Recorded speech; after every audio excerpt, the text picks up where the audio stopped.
TRS के पूर्व मंत्री कडियम श्रीहरि ने केंद्र की भाजपा सरकार की आलोचना की है। बीजेपी के पिछले 8 साल के शासन के बाद किसी भी क्षेत्र में कोई विकास नहीं हुआ है। उन्होंने कहा है कि हाँ, 8 साल में डॉलर के मुकाबले रुपए की कीमत जरूर गिर गई है। यह सम्मान मोदी सरकार को दिया जाता है। सीएलपी नेता भट्टी विक्रमार्का ने आरोप लगाया है कि दोनों दल मुनुगोडु में अवैध रूप से कमाए गए पैसे से वोट खरीदने की कोशिश कर रहे हैं।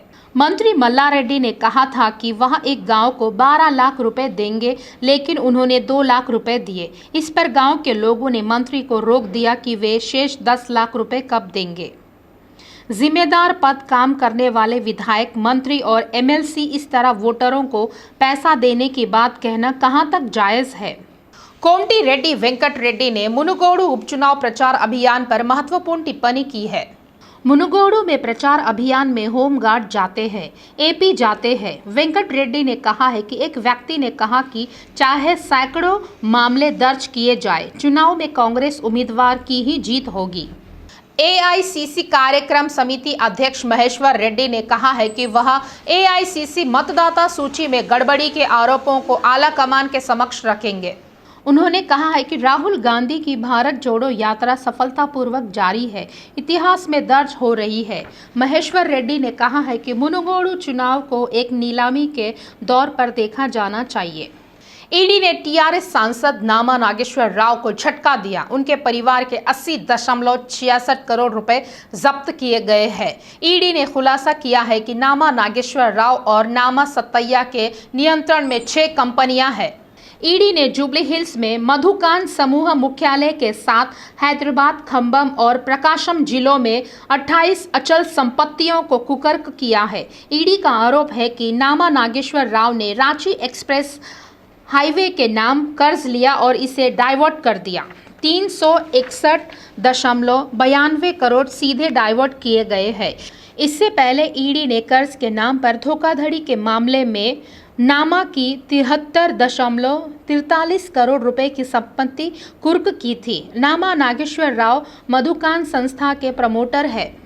मेयर गदवाल विजय लक्ष्मी ने ताज बंजारा स्थित अंतागानी कुंटा तालाब में लार्वा नियंत्रण के लिए आइल बॉल्स छोड़े। उन्होंने कहा कि सीएसआर के माध्यम से तालाब को दत्तक लेने के लिए एरोलेक संस्था आगे आई है। विजया लक्ष्मी ने कहा है कि सीवेज के पानी को एसटीपी से ट्रीट किया जाएगा और तालाब का सौंदर्यीकरण किया जाएगा। बीजेपी कॉर्पोरेटर अकुला श्रीवानी ने आरोप लगाया है कि महेश्वरम निर्वाचन क्षेत्र के सरूर नगर डिवीजन में विकास कार्यक्रमों को लागू नहीं किया जा रहा है। इसका कारण निर्वाचन क्षेत्र के विधायक एवं मंत्री सबिता का सौतेला व्यवहार है। अकुला श्रीवानी ने कहा है कि बीजेपी के खिलाफ सोशल मीडिया पर जो झूठा प्रचार किया जा रहा है, उसे रोका जाए और विकास कार्यक्रमों पर ध्यान दिया जाए। मेडचल जिले के कीसरा गुट्टा में मंत्री मल्लारेड्डी ने विशेष पूजा अर्चना की। स्वामी के अभिषेक में भाग लिया और विशेष पूजा अर्चना की। हाल ही में कीसरा गुट्टा ट्रस्ट बोर्ड कमेटी ने अपने कार्यकाल का 1 वर्ष समय पूरा कर लिया है। अब उसी समिति के सदस्यों के साथ अगले 6 महीनों के लिए एक्सटेंड किया गया है। इस अवसर पर कीसरा गुट्टा के दर्शन करने पहुंचे मंत्री मल्लारेड्डी का मंदिर प्रशासन ने पूर्ण कुंभ के साथ गर्मजोशी से स्वागत किया। मुसद्दीलाल ज्वेलर्स में ईडी ने तलाशी अभियान चलाया। सीबीआई ने पहले बैंक से लिए गए कर्ज की चोरी के खिलाफ मामला दर्ज किया था। विमुद्रीकरण के दौरान यह पाया गया है कि मुसद्दीलाल ज्वेलर्स ने काले धन को बदलने के लिए फर्जी बिक्री की। सीबीआई ने इस मामले में निदेशकों मोहनलाल गुप्ता और प्रशांत गुप्ता के खिलाफ मामला दर्ज किया है। इंडियन ओवरसीज बैंक से 75 करोड़ और दूसरे बैंक से 55 करोड़ रुपए का भुगतान पेंडिंग है। ईडी जिसने पहले 130 करोड़ की संपत्ति जब्त की, अब 145 किलो सोना जब्त किया। हाल ही में ईडी के अधिकारियों ने मुसद्दीलाल ज्वेलर्स में तलाशी अभियान चलाया। हैदराबाद में हवा की गुणवत्ता पूरे शहर में एक समान नहीं है।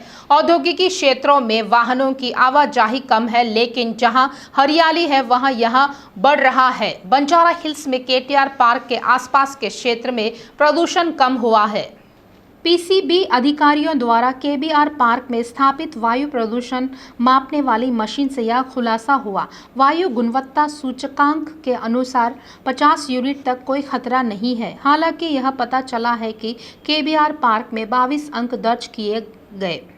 अधिकारियों ने कहा है कि केबीआर पार्क में धीरे धीरे हरियाली बढ़ने से ऐसा संभव हो पाया है। चारमीनार क्षेत्र में सर्वाधिक स्कोर 91 रहा।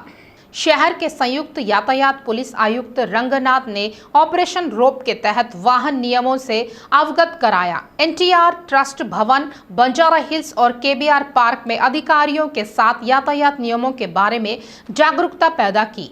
शहर के संयुक्त यातायात पुलिस आयुक्त रंगनाथ ने कहा है कि स्टॉप लाइन पार करने पर वाहनों पर जुर्माना लगाया जाएगा। सभी को यातायात नियमों का पालन करना चाहिए। हर 2 व्हीलर चालक को हेलमेट और 4 व्हीलर चालक को सीट बेल्ट लगाने का आदेश दिया गया है। उन्होंने कहा है कि सभी के पास वाहनों से जुड़े दस्तावेज होने चाहिए। यह स्पष्ट किया गया है कि बहुत जल्द यातायात नियमों में बदलाव किया जाएगा।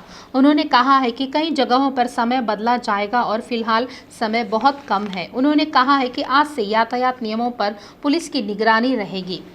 मीरपेट पुलिस स्टेशन की सीमा में टीकर कमान पर एक महिला ने हंगामा मचाया। एक शख्स ने उसकी कार को टक्कर मार दी तो उसने उसे अंधाधुंध थप्पड़ जड़ दिए और अभद्र भाषा में गालियां दी। रविवार देर रात हुई इस घटना के बाद वहां मौजूद युवकों ने उसकी कार को घेर लिया। हालांकि कुक्कड़पल्ली सीआई चंद्रया उसके मामा कहते हुए धमकाने की कोशिश की। कार पर पुलिस का स्टिकर भी लगा हुआ है। उन्होंने यह कहते हुए कार को घेर लिया कि जब तक युवक से माफ़ी नहीं मांगती तब तक वे वहां से नहीं जाने देंगे। अंत में पुलिस कांस्टेबल कार ड्राइव करते हुए कार मीरपेट पुलिस स्टेशन ले गया। 24 तारीख को दिवाली या 25 को दीपोत्सव को लेकर लोग असमंजस की स्थिति में है। हालांकि पंडितों का कहना है कि इस त्योहारों को लेकर दो राय नहीं है। बिना किसी तर्क के 24 तारीख को दिवाली मनाई जानी चाहिए, जबकि यह मुहूर्त पंचांगों में दिया गया है। इसके बावजूद कुछ लोग बेवजह अन्य लोगों के मन में संदेह पैदा कर रहे हैं। दरअसल इस महीने की 25 तारीख को कैलेंडर में अमावस्या मंगलवार को है। आमतौर पर अश्वयुजम के अमावस्या के दिन दिवाली त्योहार मनाने की प्रथा है। चूंकि कैलेंडर में अमावस्या 25 तारीख को है, इसीलिए यह त्योहार उसी दिन माना जाता है। लेकिन पंचांग यह स्पष्ट कहते हैं कि दिवाली 24 तारीख को पड़ती है, 25 तारीख को नहीं। हैदराबाद शहर में यातायात की समस्या को रोकने के लिए सरकार और जीएचएमसी मिलकर कार्य योजना बना रहे हैं। मुख्य सड़कों पर आसान यात्रा के लिए फ्लाईओवर, लिंक रोड और अंडरग्राउंड पास का निर्माण करने पर विचार किया जा रहा है। अब तक जो पार्किंग सुविधाएं रही है उन्हें अपग्रेड नहीं किया गया है, जिससे शहर के लोगों को पार्किंग को लेकर काफी परेशानी का सामना करना पड़ रहा है। हैदराबाद शहर की सड़कों पर वाहनों को लोन के लिए लोग कतरा रहे हैं। बताया जा रहा है कि ट्रैफिक पुलिस सड़क के किसी कोने से खड़ी गाड़ियों की तस्वीरें लेकर जुर्माना लगा रही है। लोग कह रहे हैं कि उनके फोन पर मैसेज आ रहे हैं कि कोई पार्किंग जुर्माना है। ड्राइविंग लाइसेंस, हेलमेट, वाहन के कागजात आदि नहीं है। ट्रैफिक पुलिस विभाग जुर्माना के नाम पर उनकी जेबें खाली कर रहा है।